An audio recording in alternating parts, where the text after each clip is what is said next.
and welcome back. Today we're going to look at 1 John 4:7. And if you know that song when you were a child, like, Beloved, let us love one another. Oh man, that's so good. I just want to keep singing. And I know you want me to bless you with my voice, but I can't. We don't have that much time. So I'm going to begin reading. We'll probably end in 12. It says, Dear friends, let us love one another, for love comes from God. Everyone who loves has been born of God and knows God. Whoever does not love does not know God, because God is love.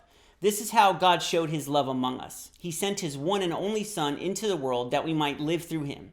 This is love, not that we loved God, but that he loved us and sent his Son as an atoning sacrifice for our sins. Dear friends, since God so loved us, we also ought to love one another. No one has ever seen God, but if we love one another, God lives in us, and his love is made complete in us. So sometimes when we think of God as love, because it says God is love, we might start to begin that all types of love are God. And when we experience these sensations or these feelings of love, that we're getting closer to God. Sometimes that can happen. We think it's kind of like that hippie movement, right? Like having sex with everyone and feeling this sensation of love, like we're closer to God, and we just, I don't know, maybe love was God. And I remember when I was younger and I did certain drugs, like I would get this sensation of love and I would feel like I was getting closer to God, but this isn't the type of love that God is talking about. I want to talk about love for a few minutes. There are 4 different types of love, as C.S. Lewis describes them in his book, The 4 Loves. The first love is like an empathy bond. It's the natural love and affection that a parent has for their child.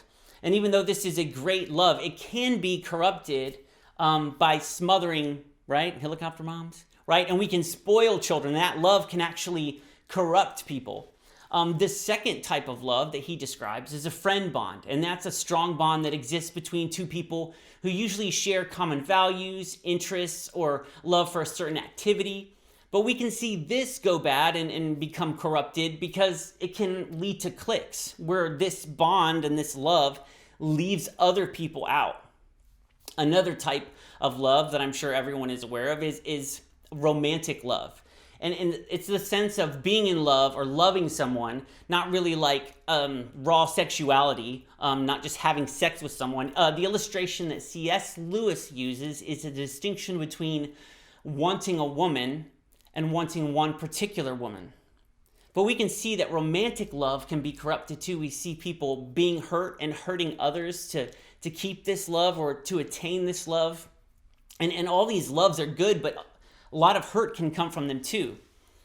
The last love is agape love, a God love, an unconditional love. It's charity. It exists regardless of changing circumstances. It's a selfless love. It's the greatest love. And it's a specifically Christian love. It's a Christian virtue that we are supposed to achieve. And the other loves have to be subordinate to this love. That's how they keep from being corrupted. When these other loves, which are good loves, but they're great loves and they're pure loves when they are subordinate to this selfless love, this love for God and the love that God has for us. And these other loves can't be self-sufficient to be good and to be pure and to build us up, for these friend bonds to be good and for these parent-child relationships to be good and our romantic love to be good. It needs to sit under the agape love that we have for God and God has for us. And this is the love that is God. It's selfless love. It's a love that puts others first, and that those feelings we have of love aren't all that type of love. So he's not saying when you feel these sensations of love, you're in God and God's in you. He's saying that God is this type of love.